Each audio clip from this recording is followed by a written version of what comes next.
반응이 별로 없습니다. 그 전에 우리 잘 아는 선배 목사님이 그렇게 말씀하시더라고요. 예수님은 반드시 비 오는 수요일 밤에 오실 것이다. 알고 게 틀림없어요. 비 오는 수요일 밤 오시는 분들은 오늘 필요한 대로 우리에게 은혜 주실 줄로 믿습니다. 우리 복음성가 우리 잘 아시는 거 한 장 부르시겠습니다.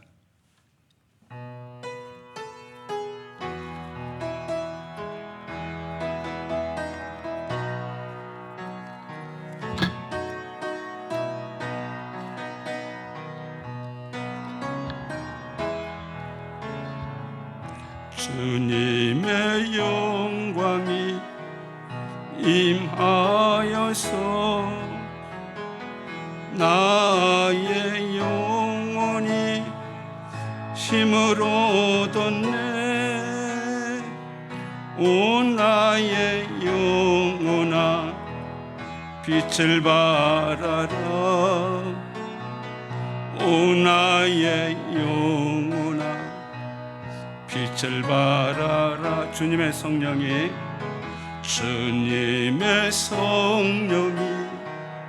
임하여서 나의 영혼이 힘을 얻었네. 오 나의 영혼아 빛을 발하라.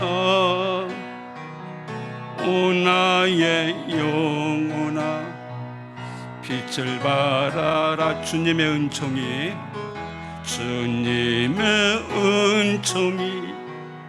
임하여서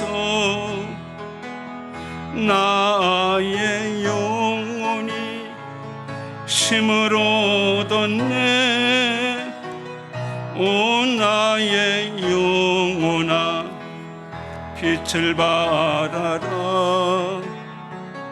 오 나의 영혼아 빛을 발하라. 할렐루야. 제가 설교를 이제 잘 안 하다가 모처럼 목사님 말씀하시면 제 나름대로 하나님께 기도하는 제목이 있습니다. 꼭 필요한 말씀, 그죠? 꼭 필요한 말씀 전하게 하시고 중언부언하지 않게 주시옵소서. 오늘도 필요한 말씀 전하게 하시고 우리의 심령에 필요한 은혜를 주실 줄로 믿습니다.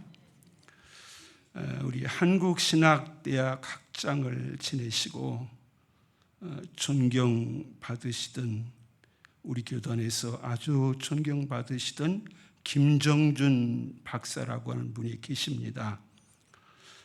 김정준 박사는 교계에서 구약신학의 권위자입니다. 구약학 학자고, 그리고 한신대학교 연세대학에서 학생들을 30년 이상 가르치시다가 68세에 가신 훌륭한 교수님이세요.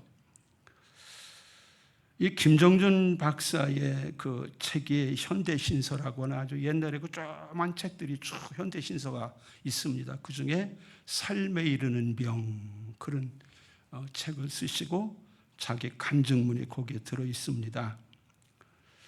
이분의 별명이 뭐냐 하면 관에 들어갔다 나온 사람, 살벌하죠. 이분을 향하여 관에 들어갔다가 나온 사람, 그런 별명을 붙였습니다.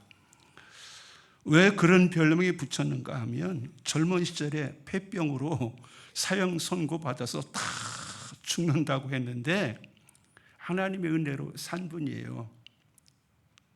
그분의 간증에 보면 목사 안수 받은 지 3년에 한신대학 졸업 맞고 어느 중고등학교 그 선생님을 하신 모양이에요.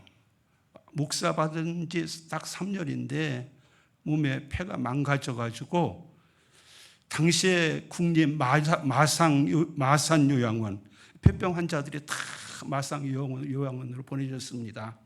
국립 마산 요양원으로 가셨는데 거기서 의사들이 다 진단해보고 이분이 병세가 어떤가 그랬더니 6등급 판결을 내리시더래요. 6등급 판결. 이게 무슨 얘기냐면 폐병 환자도 1등급, 2등급, 3등급 그래서 6등급까지 있는데 6등급쯤 되면 어떻게 되는가 하면 치료 불가요. 폐가 완전히 망가져가지고 이제 이 사람은 죽을 사람이다. 그래서 3년 3개월을 못 산다 그러더래요.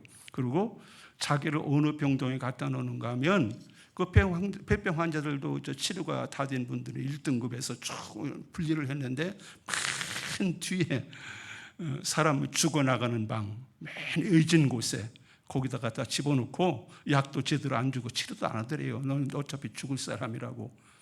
의사들 말로 3개월짜리 시한부 인생이 된 거예요. 그래서 그 의진 곳에 매일 사람들이 죽어나가는 그런 병동에 가서 들어놓았어요. 그래서 이분이 가서 들어놓아서 하나님께 기도하다 그런 생각이 들더래요. 내가 죽는구나. 죽기는 죽는데 내가 그래도 목사인데 살고 죽는 건 어차피 하나님께 맡기고 내 힘으로 살지 말고 하나님께 맡기고 남은 시간을 하나님의 시간으로 살자. 믿습니까? 하나님의 시간. 왜냐하면 3개월 후에 죽는다니까. 뭐 자기가 봐도 자기가 살 것 같지가 않더래요. 거기는 매일 아침마다 죽어가는, 사람들 죽으면 나가는 방이에요.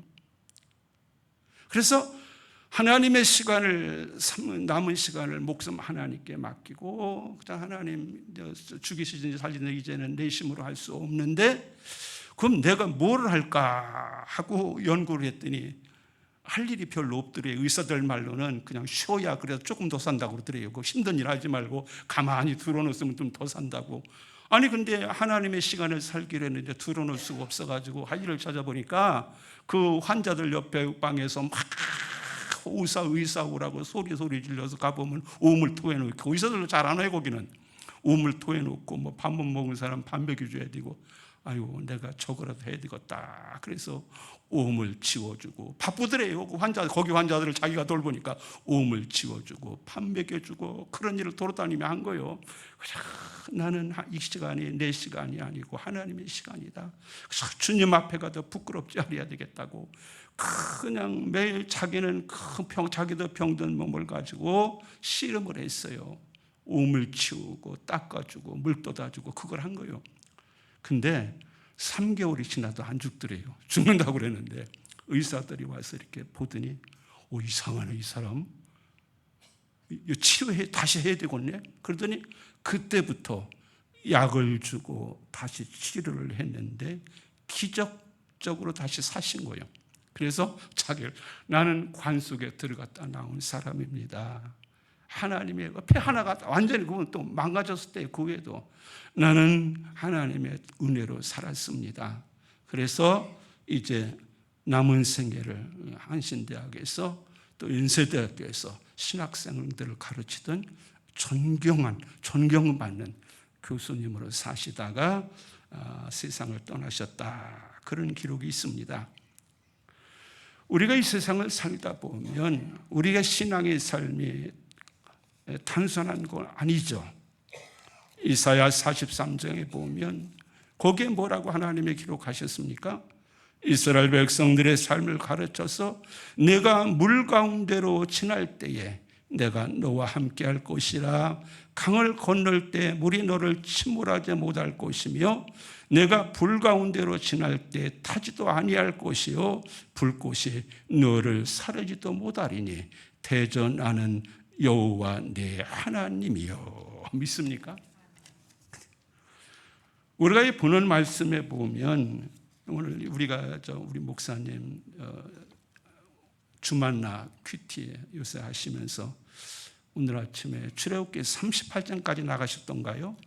이스라엘 백성들의 출애굽에 대해서 계속 말씀을 하시는데, 우리가 오늘 보는 말씀에 보면 출애굽기 13장 오늘 17절은 이스라엘 민족이 애굽에서 나와서 광야 생활을 하면서 저들에게 어떻게 광야 생활을 했고 어떻게 하나님이 저들을 돌보셨는가. 그래서 이스라엘 민족의 광야 생활이 출애굽기, 레위기, 민수기, 신명기까지 있는데 광야 생활의 전체 요점을, 제가 보기에는 이게 요점이에요. 17도 31등까지 이스라엘 민족의 광야 생활은 이거다.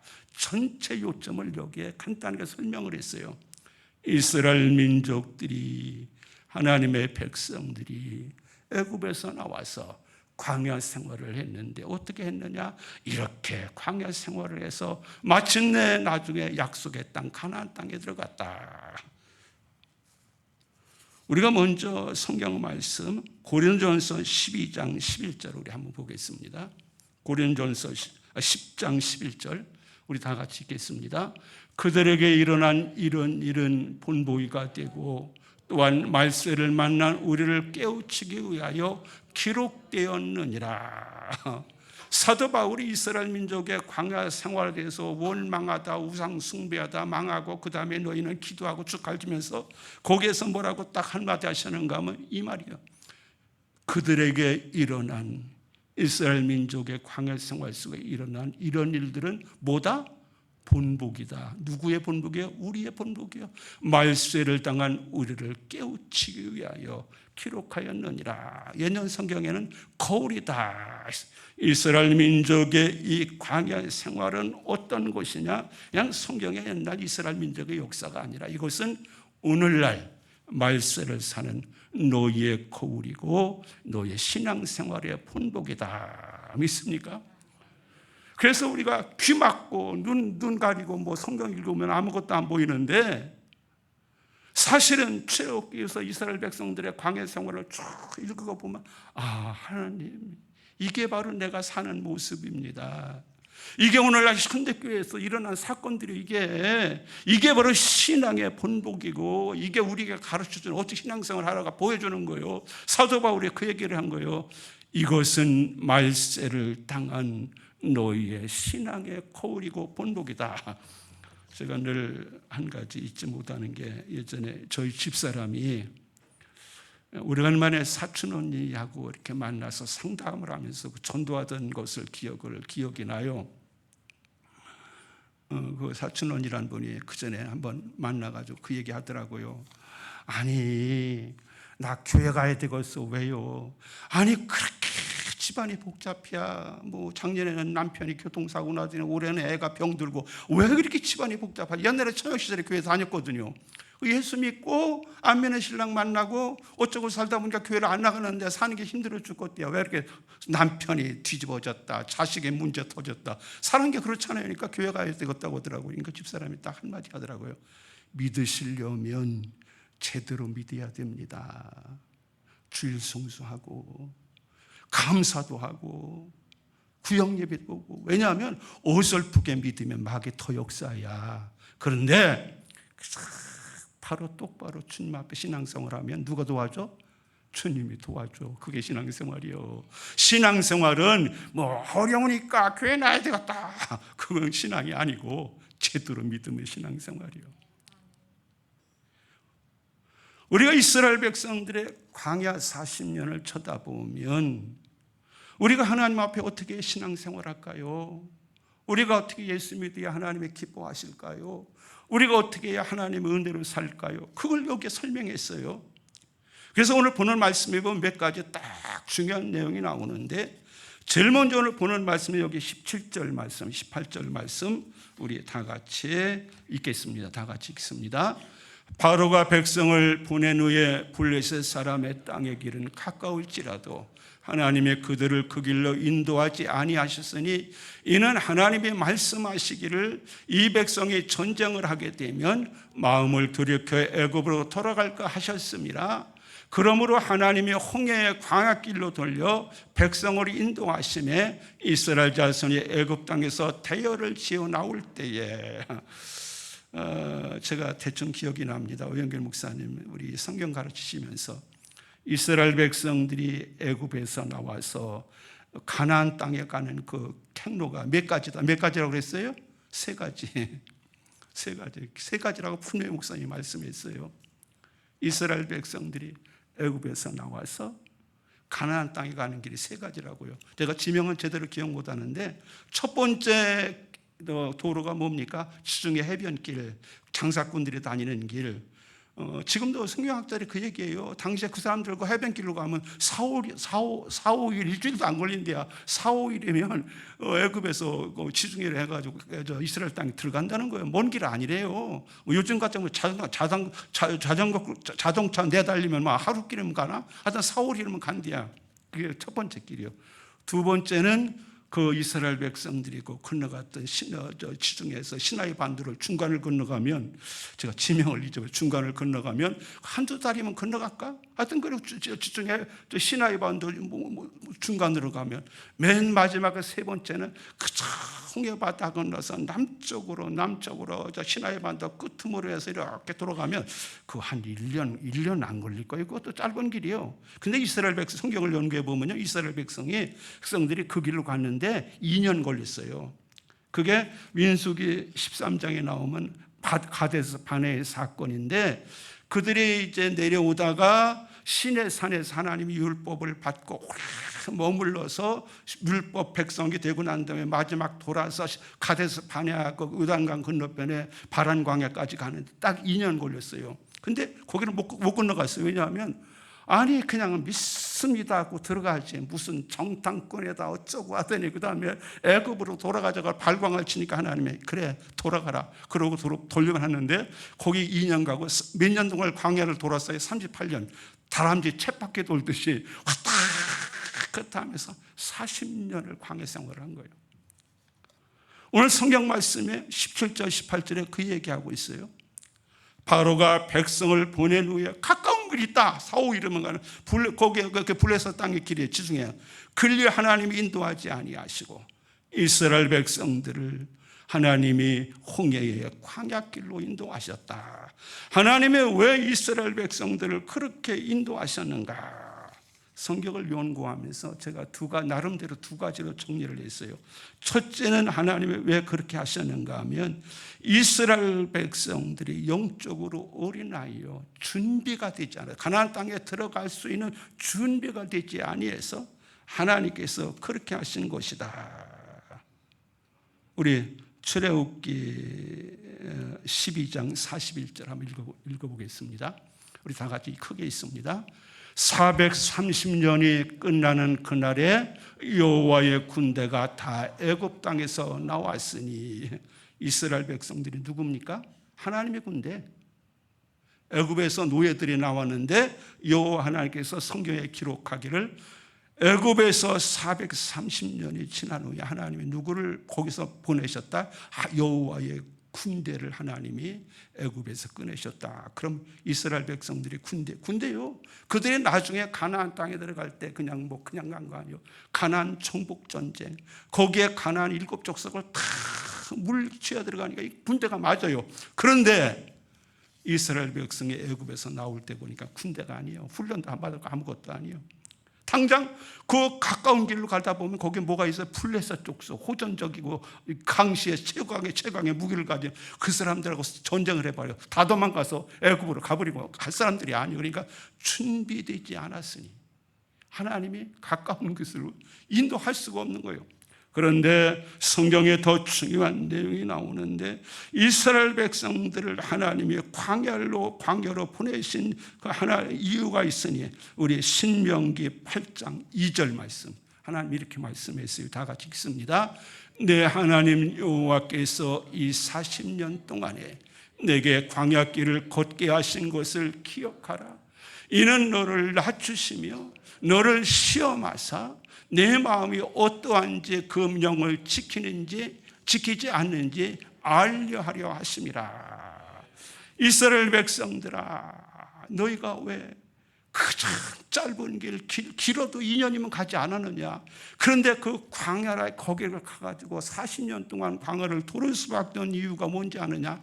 낮추셨다, 시험하셨다, 훈련하셨다, 연단하셨다, 정금처럼 만들기 위해서 용광로 속에 하나님이 집어넣으신 것이다.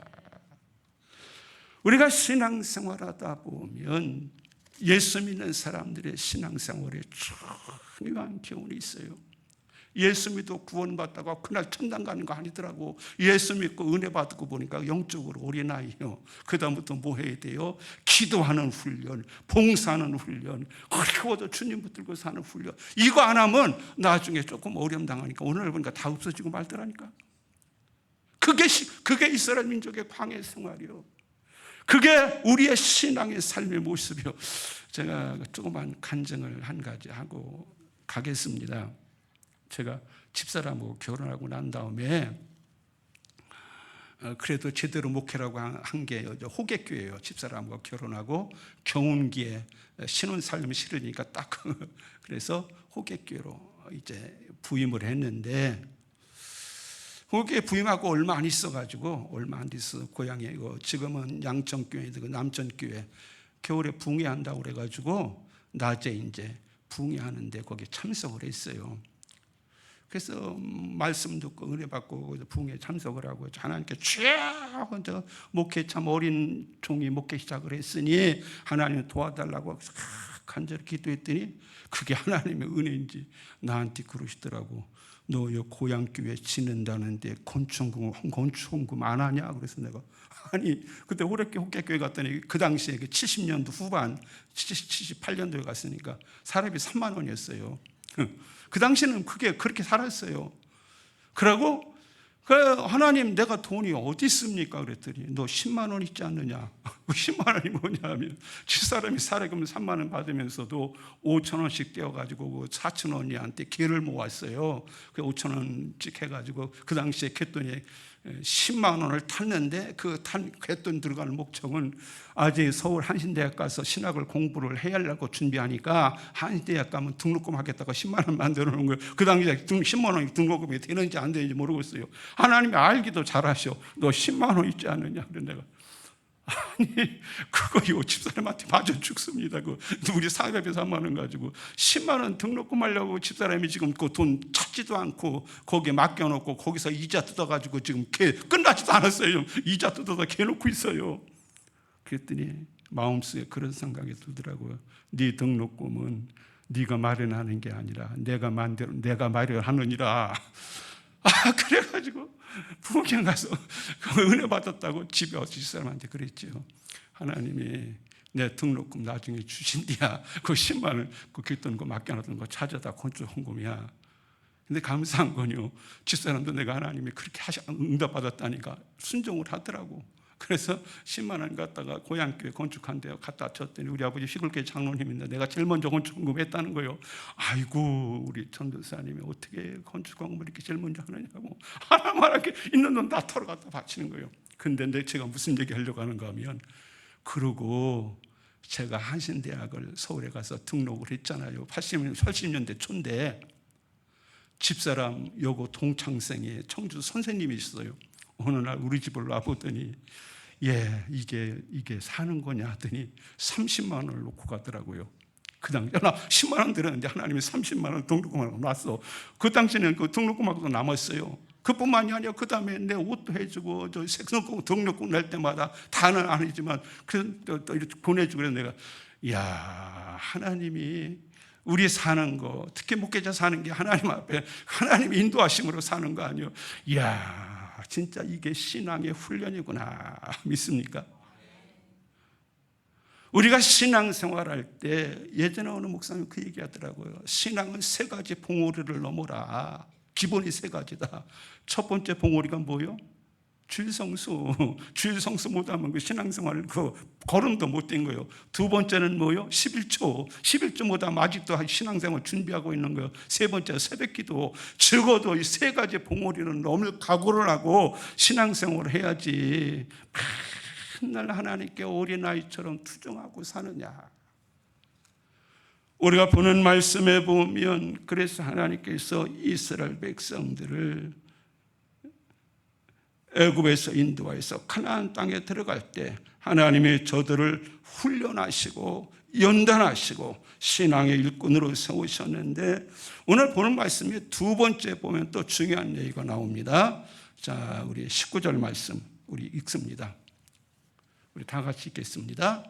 모세가 요셉의 유구를 가졌으니 이는 요셉이 이스라엘 자손으로 단단히 맹세하게 하여 이르기를 하나님의 반드시 너희를 찾아오시리니 너희는 내 유고를 여기서 가지고 나가라 하였습니다. 이스라엘 백성들이 430년 만에 애굽에서 하나님의 은혜로 해방을 얻었습니다. 가나안 땅을 향하여 출발을 합니다. 근데 그들이 가장 소중하게 들고 나간 게 누구 거요? 요셉의 해골.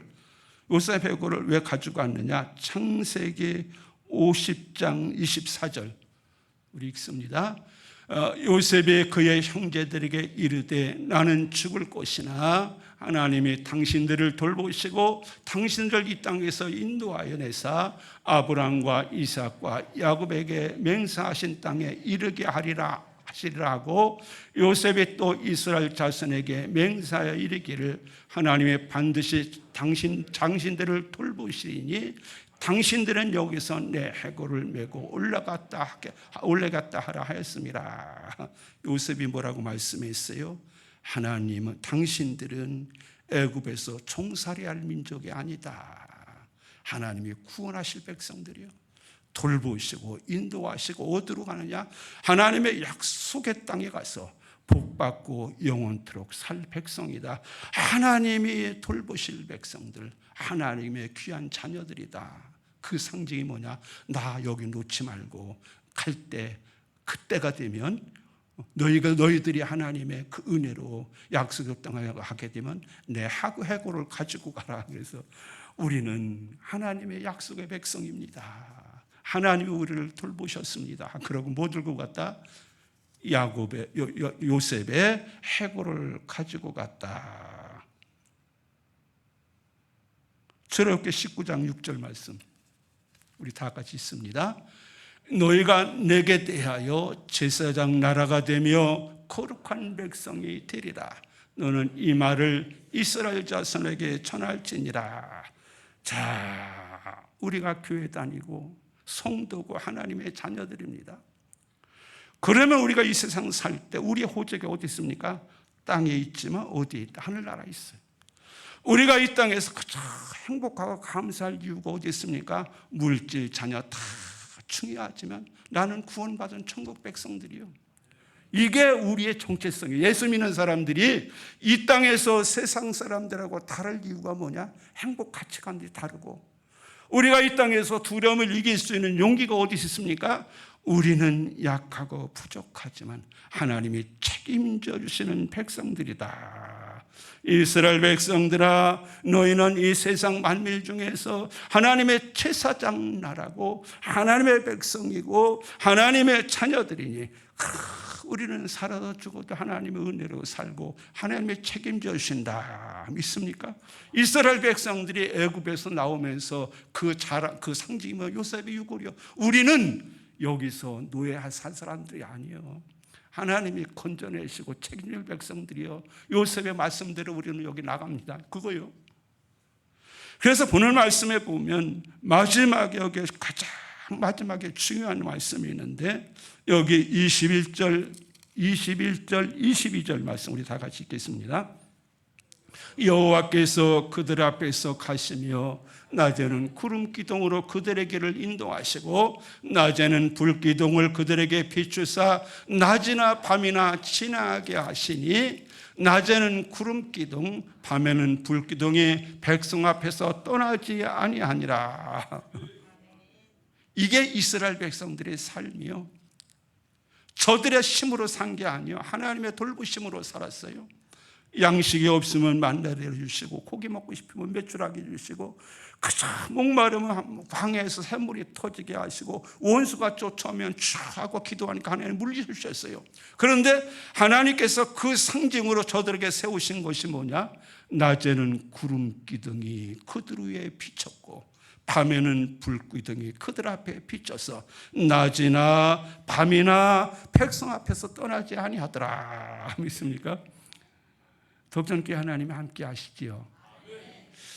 전번에 그 남신대원들 모여서 식당에서 밥 먹는데 오영길 목사님 이사장 되셨다고 광고하던 누가 그 말씀 하시더라고요. 저도 감동받았어요.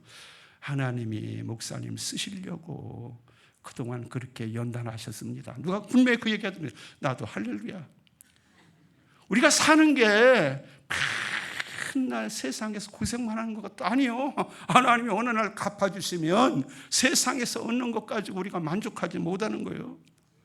오늘 보는 말씀에 보면 이스라엘 민족의 광야 생활을 하는데 저들의 삶은 하나님이 인도하신 하나님의 백성의 삶인데 그 상징이 있어요. 낮에는 구름 기둥, 밤에는 불 기둥이 낮이나 밤이나 떠나지 아니하고 하나님의 백성 앞에서 인도하셔서 저들이 살기는 40년 동안 광야를 돌아다녔는데 저들 마음대로 돌아다닌 거 아니다. 언제나 하나님이 앞장서서 가시더라. 믿습니까? 제가 이분의 간증을 듣고 참 하나님의 역사가 이런 것이구나. 그분이 누구냐 하면 캐나다 큰빛교회 지금은 원로 목사님이 되셨어요. 김현수 목사님. 이분 유명한 분이에요. 우리가 잊어버렸지만 2015년도인가 캐나다 목사 하나가 이북에 선교하러 갔다가 거기에 붙들려서 감옥에 가가지고 거기에 얼마를 감옥 생활을 했는가 하면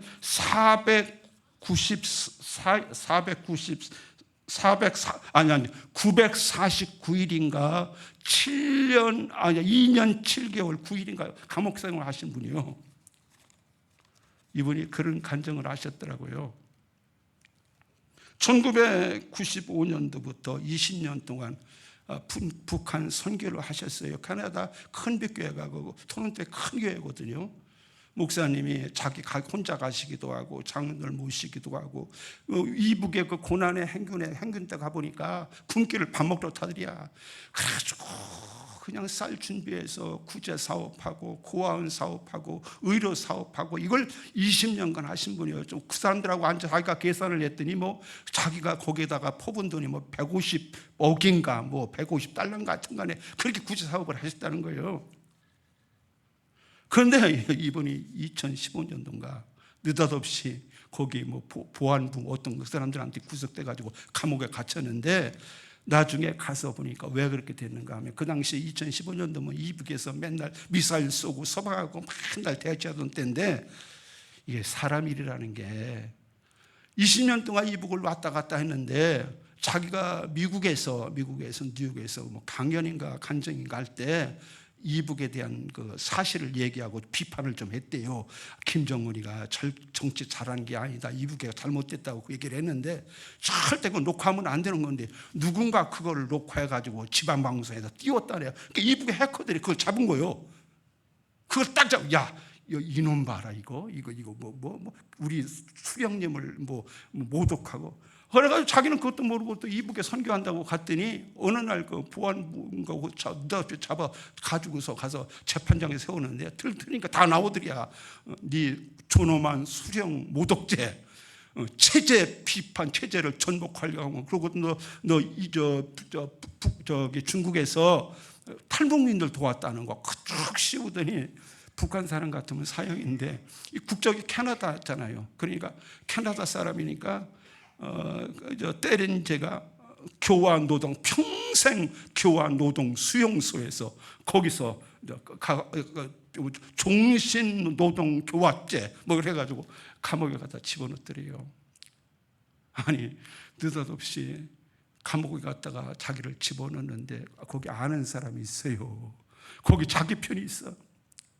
가만히 눈치 보니까 그런 말들이 있대요. 여기 들어오면 1년을 못 댕긴다고. 자기도 나중에 나올 때 보니까 35kg인가가 체중이 빠졌더라는 거예요. 1년을 못 댕긴다고. 여기서 굶어 죽든지 어떻게 뭐 자포자기에 죽든지 이제 그래가지고 그 당시에 그 양반 캐나다 목사님 이북에서 구력된 게 전 세계 방송 다 탔어요. 그런데 그분이 드디어 거기서 이제 자유를 얻었는데 그분이 이런 간증을 하더라고요. 북한에서 감옥에 갇힌 날 첫날 밤에 꿈을 꿨는데 이런 꿈을 꿨대요. 머리가 엄청나게 온 큰 호랑이가 자기 앞에 갑자기 나타나더래. 큰 호랑이가 나타났는데 호랑이를 보니까 뭘 그렇게 아주 탐스럽게 씹어먹더래. 뭘 계속 계속 씹어먹더래. 아주 침을 질질 흘리면서 호랑이가 씹어먹는데 자기가 그 앞에 뚝 떨어졌는데 나 죽었구나 하시는데 호랑이가 자기를 쳐다만 보고 잡아먹지를 않더래요. 뭘 열심히 먹는데 쳐다만 보고 안 먹더라는 거예요. 그래서 나 산다고 뒷걸음질 쳐가지고 그 골목인지 뭔지 정신없이 달려나오는데 오른쪽에 무슨 골목이 또 하나 있더라는 거예요. 그게 싹 나가니까 어디서 뭐 손이 나타나는데 예수님 손이 있더래요. 예수님 손이 자기를 딱 잡더니 번쩍 올리더니 앉아있는 곳에 갖다 놓더라는 거 아니야. 그게 입에 감옥에 들어가자마자 첫날 꾼 꿈이요. 그러더니 걱정하지 말아라. 아니 얼마나 그 감옥 생활이 힘들어. 그러나 주님께서 나를 건져주실 줄로 믿습니다. 내가 오늘 여기서 사는 걸 오늘 하루 주님 앞에 믿음으로 삽니다. 주여 감사합니다. 그런데 드디어 이분이 이제 거기서 2년 7개월 만에 나오셨어요. 그때 내보낸지 모르지만 오투 웬버라고 하는 미국 청년이 이북에 들어갔다가 식물인과로 나와가지고 죽은 적이 그때 나왔대요. 오투 웬버의 사건이 나와가지고 미국이 이제 이북에는 절대 관광객 안 본다고 그러는데 자기는 나갈 줄 몰랐는데 언제 하냐면 15분 전에 딱 나가는데 15분 전에 딱 오더니 석방이요 그러더라는 거예요. 그래서 자기 몸이 돼가지고 나오니까 캐나다 정부에서 자기를 일본에다 갖다 놓더니 5성급 호텔 특실에 갖다 놓더래요. 세상에 이보고 감옥에서 조금 전까지 감옥 생활하다가 5성급 특급 호텔에 들어오니까 내가 꿈인가 생긴가 그런데 주님 감사합니다. 하나님이 나를 불 가운데서도 건져주시고 울 가운데 건져주신다더니 호랑이 입에서 나를 빼셨군요. 이분이 간증이야. 오늘도 우리가 신앙생활하면서 예수 믿는 사람들의 신앙의 삶에 중요한 고백이 있습니다. 우리가 사는 신앙생활이 어떤 거냐? 광야의 찬바람이요. 광야에 찬바람 불듯이 우리의 신앙의 삶이 굴곡이 많은데 중요한 것은 이스라엘 백성들을 낮이나 밤이나 구름 기둥과 불 기둥으로 인도하신 하나님, 우리가 예수 믿는다는 그 이름 하나 가지고 주님의 나를 향하여 날마다 앞으로 전진하시기를 예수님의 이름으로 축원합니다. 기도하시겠습니다. 사랑이 많으신